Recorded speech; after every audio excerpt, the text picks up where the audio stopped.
De acordo com a Organização das Nações Unidas, o tráfico de pessoas no Brasil dá um lucro de 32 bilhões de dólares por ano. O tráfico abrange as mais diferentes formas de exploração do ser humano. Da exploração sexual, infelizmente bastante popular, podemos chegar ao tráfico de crianças para adoção, mas também a exploração de meninos em clubes de futebol. De acordo com o Ministério da Justiça, entre 2005 e 2011, foram identificados 475 brasileiros como vítimas. O próprio Ministério reconhece que não há dados precisos sobre esses crimes, o que torna ainda mais difícil seu combate. Aqui na Câmara dos Deputados, uma comissão parlamentar de inquérito se debruçou sobre esse universo pouco conhecido e agora apresenta um retrato sobre essa situação no país e também sugestões sobre como combater essa chaga. Esse é o tema do Brasil em Debate de hoje. Eu sou Vânia Alves e nós vamos conversar com o presidente da CPI, deputado Arnaldo Jordi, do PPS do Pará, e com a relatora da comissão, deputada Flávia Moraes, do PDT de Goiás. Deputada Flávia Moraes, qual a primeira sugestão da CPI?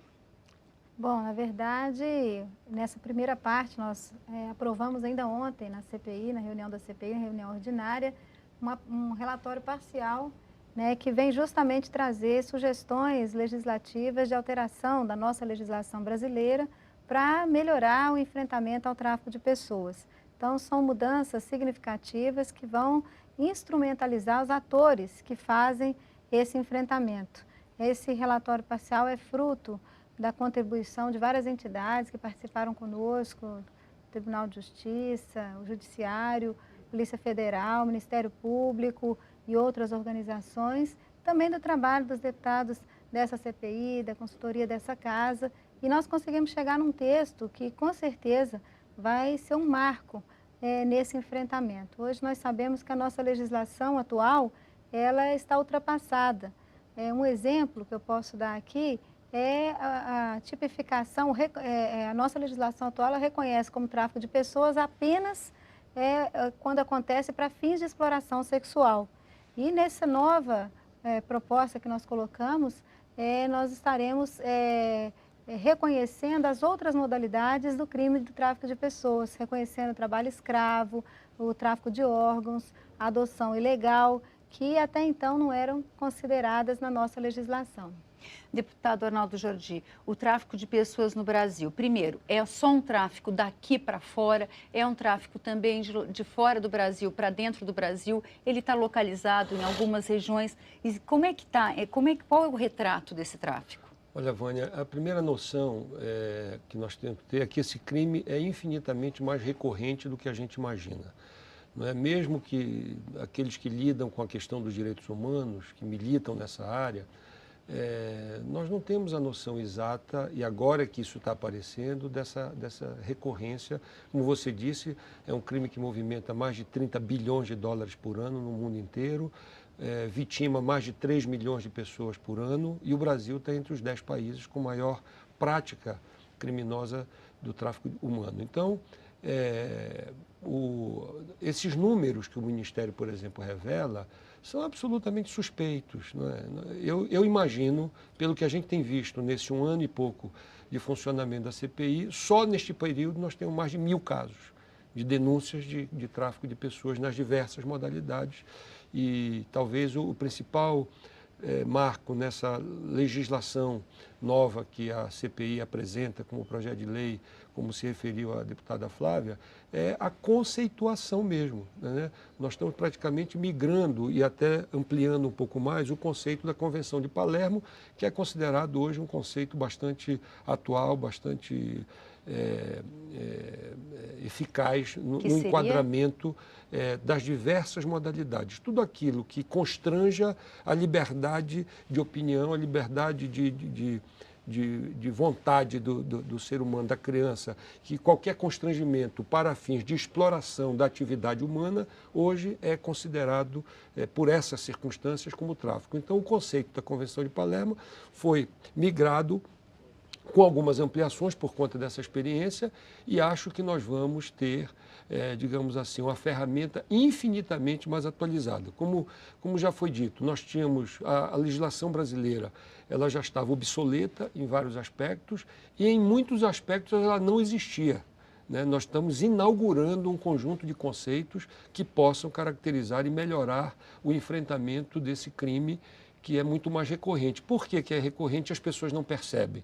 Porque geralmente esse crime está disfarçado, ele está camuflado e geralmente quem pratica esse crime se apresenta para praticar uma boa ação.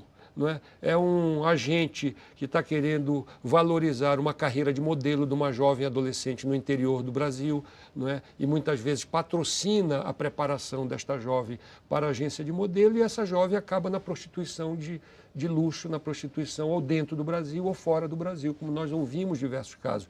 É aquele olheiro de futebol que vende a ideia para uma família pobre do interior do Brasil de que aquele jovem pode se transformar num grande craque, não é, com fama, com dinheiro, com empoderamento, com contratos milionários, e isso se apresenta como se fosse um bilhete premiado para aquela família. E muitas vezes esse garoto é abusado sexualmente, vive em condições, rompe as relações com a escola, com a família, e em torno deste gesto de boa vontade. Então, é alguém que vai buscar, através de um gato, chamado, né, na gíria, lá no interior de Pernambuco, como foi o caso agora da OS, não é? Lá, que foi denunciado, inclusive, pela mídia brasileira, que vai lá no interior de Pernambuco capturar pessoas de baixa renda, de condição indigente socialmente, para levar para uma grande obra do PAC que está sendo realizada na construção do estádio em São Paulo, e chega lá, essas pessoas ficam amontoadas num cubículo, comendo comida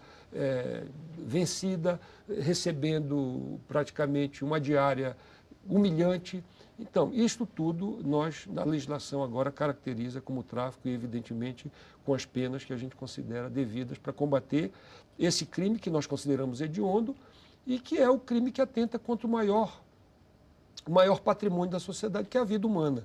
Nós não podemos admitir uma sociedade como a sociedade brasileira, que tem a 7ª economia do mundo, em que o tráfico de armas, o tráfico de drogas, tá certo, são muito mais combatidos, com muito mais eficácia, são muito mais valorados do que o tráfico de pessoas, Você, deputada Flávia, qual é a pena atual e qual a pena proposta? Quer dizer, é uma pena, parece que para ser um crime tão recorrente, não é uma pena que possa inibir esse crime, né, atualmente? Exatamente. A alteração das penas, elas acontecem de forma variada nessa proposta e elas estão alterando para aumentar, né? E a intenção do aumento dessas penas é justamente dar a esse tipo de crime a gravidade que ele precisa ter perante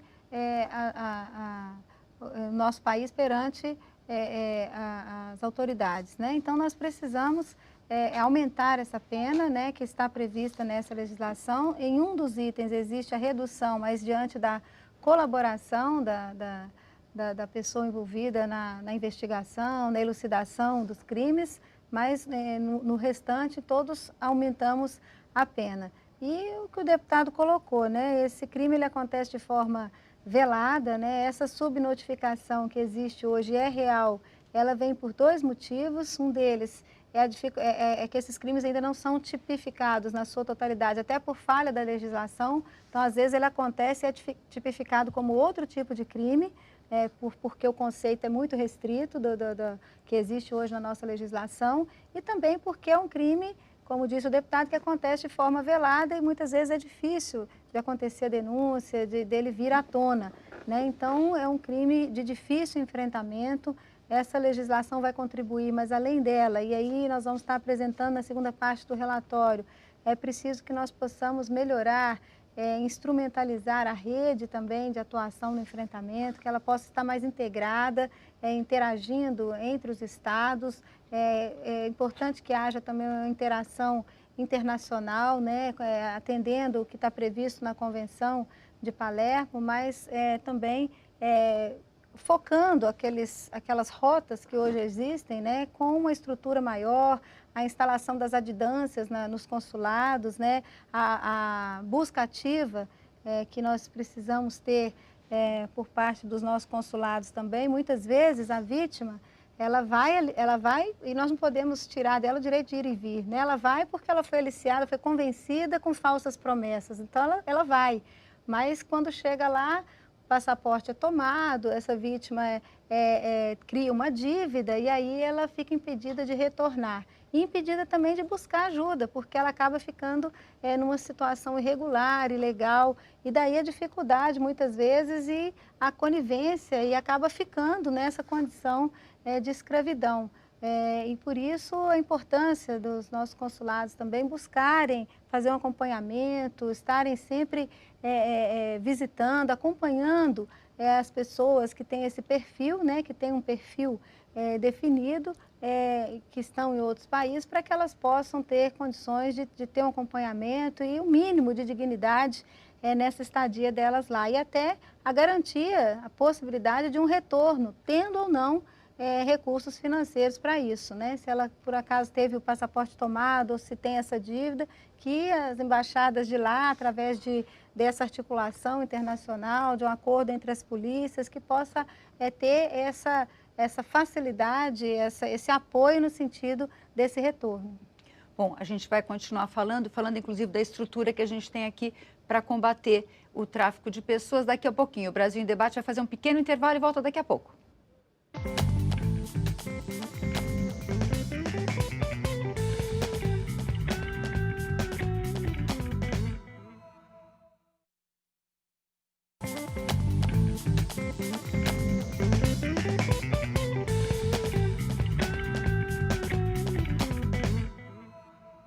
Estamos de volta com o Brasil em Debate, hoje debatendo os resultados da CPI do tráfico de pessoas com o presidente da comissão, deputado Arnaldo Jordi, do PPS do Pará, e Flávia Moraes, do PDT de Goiás, relatora da CPI. Deputado Arnaldo Jordi, o senhor citou uma coisa muito curiosa, de pessoas que são levadas de um lado do país para outro. O senhor citou isso como tráfico de pessoas. Mas o que faz com que essas pessoas que são levadas de Pernambuco para São Paulo, é uma distância grande, mas é o mesmo país, que elas estejam na condição de pessoas traficadas, que elas fiquem reféns dessas pessoas? É bom a gente entender que o tráfico não é só internacional, e foi a sua pergunta anterior, quer dizer, ele existe. E o fluxo interno é maior do que o fluxo internacional, até porque as dificuldades são diferenciadas, e a partir da legislação elas serão mais dificultadas ainda, porque eu acho que é um dos aspectos que a gente está avançando muito, restringindo essa facilidade, por exemplo, da adoção de crianças no âmbito internacional. A gente precisa esgotar, até porque as filas e os passivos são muito grandes internos no Brasil. Mas a maioria dos casos de tráfico se dá no âmbito, num país continental como o nosso, e com as desigualdades sociais e de renda que ainda existem e são graves no Brasil, isso acaba potencializando, né? Por exemplo, essa questão do trabalho escravo, nós tivemos vários casos. Tivemos casos lá na hidrelétrica de Jirau. A mesma situação, o enredo é o mesmo, né? Um gato, às vezes até sem a oficialidade da empresa, é verdade, às vezes acontece, alguém que terceirizou, quarteirizou esse processo, chega lá e oferece, tira vantagens disso. Trabalhadores que não têm renda, estão desempregados, têm que arranjar emprestado R$500 para se inscrever, vão para lá e chegam lá, a situação é completamente outra. Então essas pessoas chegam lá devendo, não é? Muitas vezes não só o que já pagaram para poder terem a oportunidade de chegar lá, chegam lá devendo a passagem, chegam lá devendo muitas vezes uma pequena hospedagem que alguém está bancando para eles em função do que eles vão ganhar nessa atividade laboral. E isto caracteriza, quer dizer, você é chamado, uma menina que diz assim, você vai lá para Salamanca, na Espanha, vai trabalhar no hotel, vai ganhar não sei quanto. A moça, e esse caso é real, a Polícia Federal resgatou essa moça lá num daqueles casos lá de Salamanca, você vai trabalhar. Alguém pode dizer o seguinte, mas será que essa moça não desconfiava que ela ia para a prostituição? Ainda que fosse, porque prostituição nem no Brasil, muito menos na Espanha, é crime. Mas quando chega lá, a condição de cárcere privado, isso é crime, aqui e lá. Não é? Então, é preciso que as pessoas entendam isso.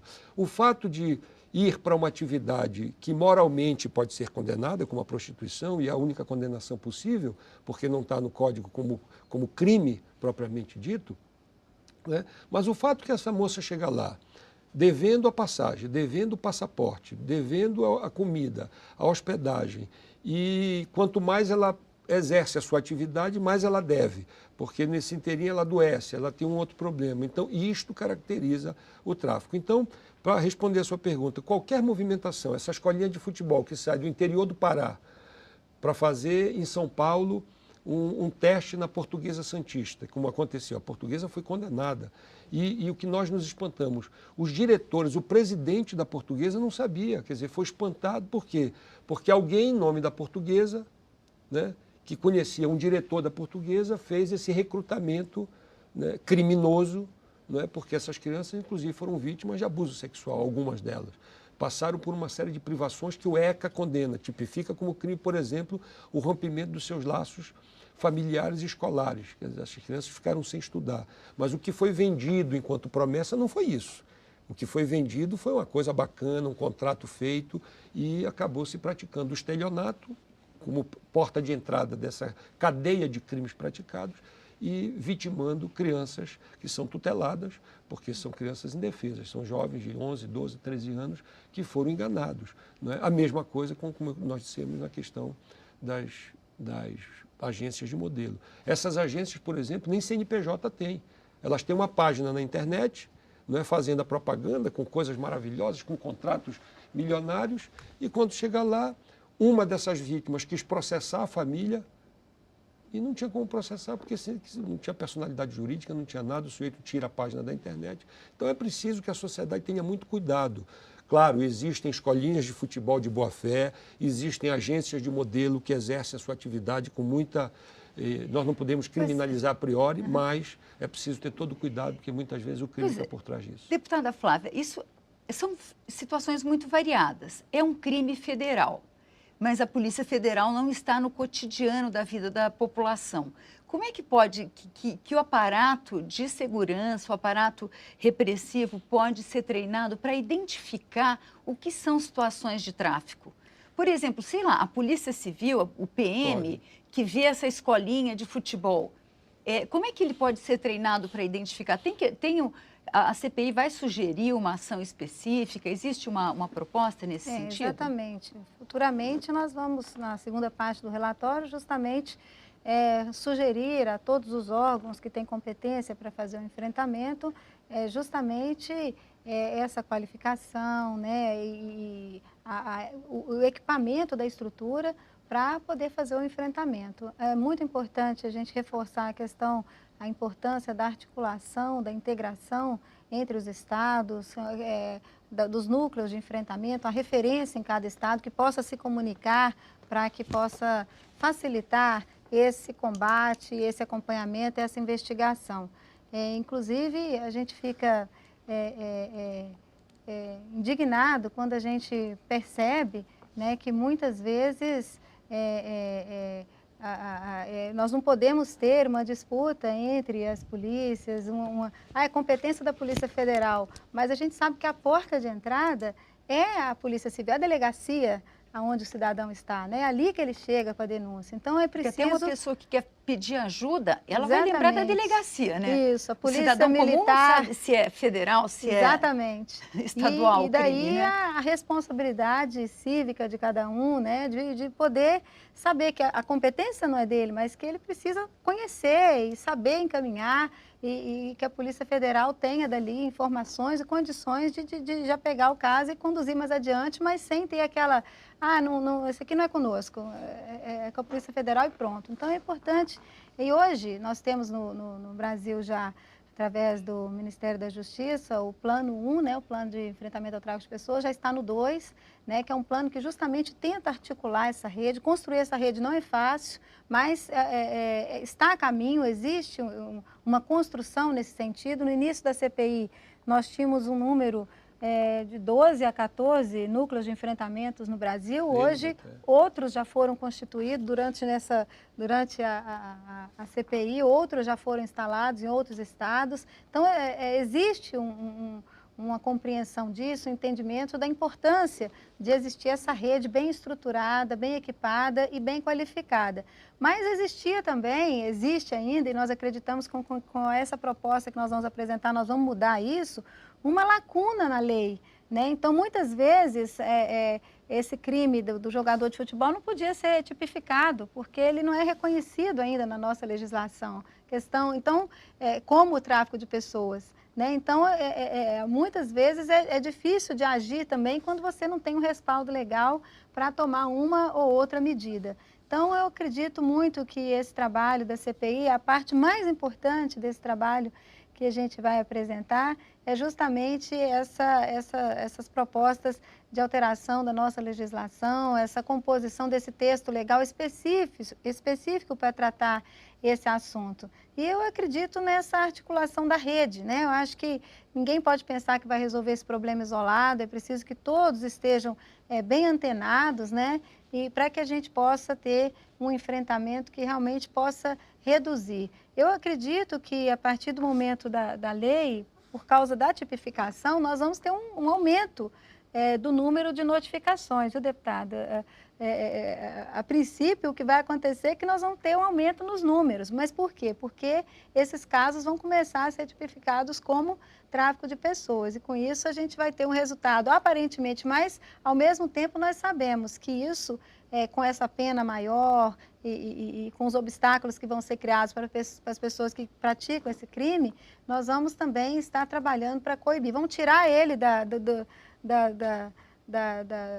do sigilo, né, da invisibilidade, vamos trazer esse crime para punibilidade, para o enfrentamento. Para a gente encerrar, qual o destino agora desse relatório, qual o destino do trabalho da CPI, os próximos passos? No dia 12 de novembro estará acontecendo um seminário que justamente para fazer uma revisão dessa proposta legislativa que foi aprovada já na comissão, né? Haverá esse seminário envolvendo aquelas pessoas, aquelas instituições que contribuíram, que eu já citei aqui, e dia 20 é o prazo para encerramento da CPI, que pode ser prorrogado ou não, e essa segunda parte ela vai trazer a descrição dos casos que estão sendo investigados pela CPI. É claro que tem outros casos, que vão acontecer outros casos, que tem outros casos, mas a CPI tem esses 30 casos que foram os casos que conseguiram nos municiar para materializar essa proposta que nós estamos apresentando. O que é importante a gente dizer é que nós estamos iniciando, vamos dizer assim, uma abordagem diferenciada na sociedade e no Estado brasileiro. Essa questão do tráfico de pessoas era praticamente um crime invisível, de pouca consciência. Por quê? Porque nós vivemos numa sociedade capitalista, a dimensão humana foi coisificada, isso virou, tudo é comércio, tudo é negócio. E virar isso, mudar esse jogo, não é uma tarefa de uma CPI, não é uma tarefa de um governo, não é uma tarefa de uma polícia. Qualquer autoridade policial pode abordar um crime, abordar e abortar um crime de tráfico de pessoas. A Polícia Civil pode, a Guarda Municipal lá no município pode enquadrar. Tem uma lei tipificando, vai poder fazer abordagem. Às vezes, a natureza daquele crime vai ser tratado numa outra esfera. Isso é possível, mas qualquer autoridade pode e deve denunciar esse crime. Se não tiver essa cumplicidade da sociedade, por quê? Porque é um crime escondido, é um crime que não está aparente, visível ao olho nu. Então é preciso que a sociedade possa denunciar cada vez mais, como aliás tem feito.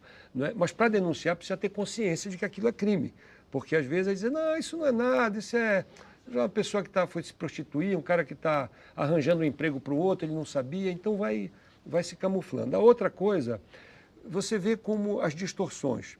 Determinados crimes de tráfico de pessoas eram comparados na dosimetria da pena ao furto de um aparelho celular. A mesma coisa, a mesma pena para quem furtou um aparelho celular, muitas vezes para quem traficou uma vida humana. Então, não é possível que a gente chegue a esse grau de banalização da dimensão humana como nós estamos vivendo. Essa é apenas um instrumento que vai ter legislativo e ferramentas do aparelho de Estado para que a gente possa solidificar esta rede com a sociedade civil compreendendo isso e tentar fazer o enfrentamento mais eficaz. Muito obrigada, deputados.